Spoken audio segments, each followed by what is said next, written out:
उन्होंने साफ तौर पर यही मंशा है हमेशा से कि जो सत्र है सुचारू रूप से चले, लेकिन साथ ही उन्होंने कहा कि यह पहला सत्र है जिसमें कोई विदेशी चिंगारी नहीं है। हालांकि सत्र से पहले आग लगाने की कोशिश पहले हुआ करती थी, लेकिन इस बार ऐसा है कि सत्र शांतिपूर्ण तरीके से चले, यह हम चाहते हैं। लेकिन अच्छी बात यह है कि विदेश से कोई चिंगारी लगाने नहीं लगी है, यानी आग लगाने की कोशिश जो इसके पहले सत्र से पहले हुआ करती थी वो नहीं हुई है। बिना नाम लिए कांग्रेस पर निशाना साधा प्रधानमंत्री नरेंद्र मोदी ने और साफ कहा कि बजट सत्र जनता के लिए, जनता के हितों के लिए होगा। लेकिन बजट सत्र से मां लक्ष्मी को जोड़ते हुए, मां लक्ष्मी की बात करते हुए उन्होंने कहा कि मां लक्ष्मी सिद्धि और विवेक की देवी हैं, सिद्धि और विवेक देती हैं, और ऐसे में कल बजट पेश होना है जो जनता के लिए होगा, जनता के हित के लिए होगा। क्या कहा पीएम ने, सुनिए। बजट सत्र के प्रारंभ में मैं समृद्धि की देवी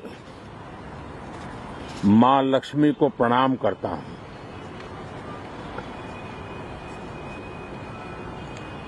और ऐसे अवसर पर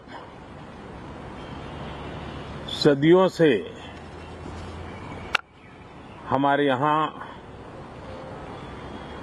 मां लक्ष्मी का पुण्य स्मरण किया जाता है।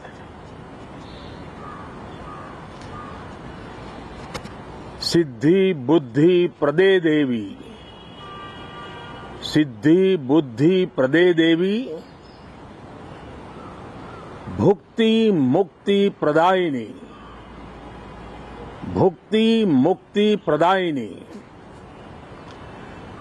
मंत्र मूर्ते सदा देवी, मंत्र मूर्ते सदा देवी, महालक्ष्मी नमोस्तुते, महालक्ष्मी नमोस्तुते। मां लक्ष्मी हमें सिद्धि और विवेक देती है, समृद्धि और कल्याण भी देती है। मैं मां लक्ष्मी से प्रार्थना करता हूं कि देश के हर गरीब एवं मध्यम वर्ग समुदाय पर शायद 2014 से लेकर अब तक शायद ये पहला पार्लियामेंट का सत्र है कि जिसके एक दो दिन पहले कोई विदेशी चिंगारी नहीं प्रगटी है। विदेश में से आग लगाने की कोशिश रही हुई है। 10 साल से 14 से देख रहा हूं, हर सत्र के पहले शरारत करने के लिए लोग तैयार बैठते थे, और यहां उसको हवा देने वालों की कोई कमी नहीं है। ये पहला सत्र मैं पिछले 10 साल के बाद देख रहा हूं कि जिसमें किसी भी विदेशी कोने से कोई चिंगारी नहीं हुई। तो प्रधानमंत्री ने साफ कहा कि ये पहला सत्र देख रहे हैं जिसमें 10 साल में, जिसमें सत्र से पहले किसी तरह की कोई चिंगारी नहीं भड़की है। इसके पहले सत्र से पहले शरारत करने की कोशिश की जाती थी, भड़काने की कोशिश की जाती थी, आग लगाने की कोशिश की जाती थी। लेकिन 10 साल में ये पहला सत्र है जिसके पहले कहीं कोई हंगामा या कहीं कोई आग नहीं दिखी। तो ये देश की जनता ने मुझे तीसरी बार ये दायित्व दिया है,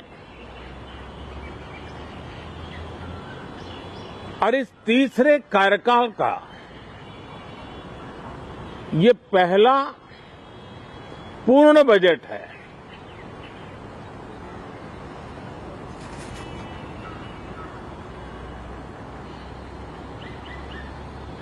और मैं विश्वास से कह सकता हूं कि 2047 जब आजादी के 100 साल होंगे, विकसित भारत का जो संकल्प देश ने लिया है, ये बजट सत्र, ये बजट एक नया विश्वास पैदा करेगा, नई ऊर्जा देगा कि देश जब आज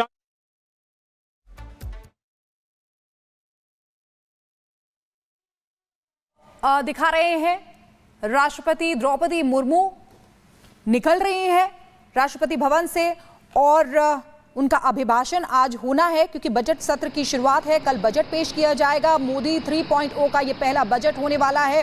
तो ऐसे में 18वीं लोकसभा का पहला ये बजट सेशन है। इस समय राष्ट्रपति द्रौपदी मुर्मू राष्ट्रपति भवन से निकलते हुए यहाँ पर आप देख सकते हैं उनके अंगरक्षक उनके साथ हैं और यहाँ से वो सीधे जाएंगी संसद की तरफ। संसद की दोनों सदनों को संबोधित करने वाली है और सभी को इंतजार है कि क्या राष्ट्रपति द्रौपदी मुर्मू इस बार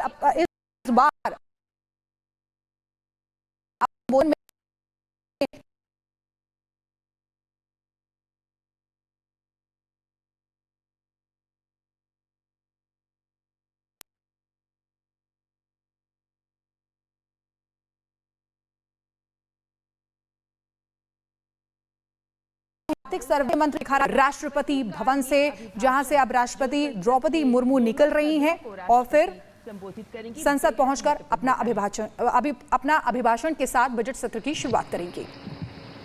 देखिए, राष्ट्रपति भवन से वो निकल रही हैं और अब से कुछ ही देर में वो संसद भवन पहुंचेंगी। वहां पर प्रधानमंत्री नरेंद्र मोदी भी होंगे, उपराष्ट्रपति भी होंगे, उनका स्वागत करेंगे।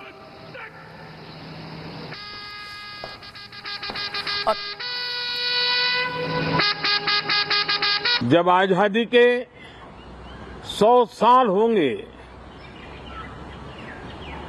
विकसित भारत का जो संकल्प देश ने लिया है,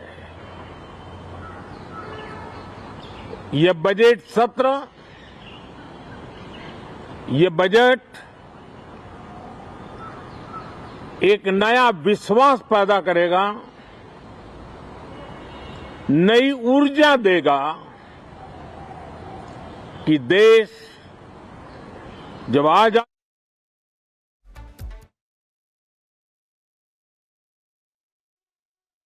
दिखा रहे हैं राष्ट्रपति द्रौपदी मुर्मू निकल रही हैं राष्ट्रपति भवन से और उनका अभिभाषण आज होना है क्योंकि बजट सत्र की शुरुआत है। कल बजट पेश किया जाएगा। मोदी 3.0 का ये पहला बजट होने वाला है।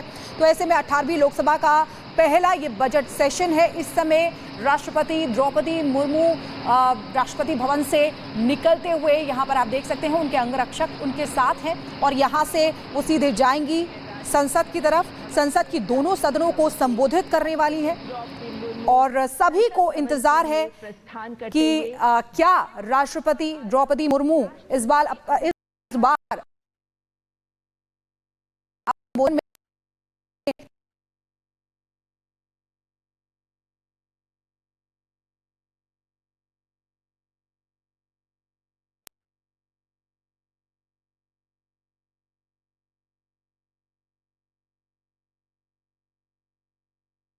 आर्थिक सर्वे मंत्री खारा राष्ट्रपति भवन से, जहां से अब राष्ट्रपति द्रौपदी मुर्मू निकल रही हैं और फिर संसद पहुंचकर अपना अभिभाषण के साथ बजट सत्र की शुरुआत करेंगी।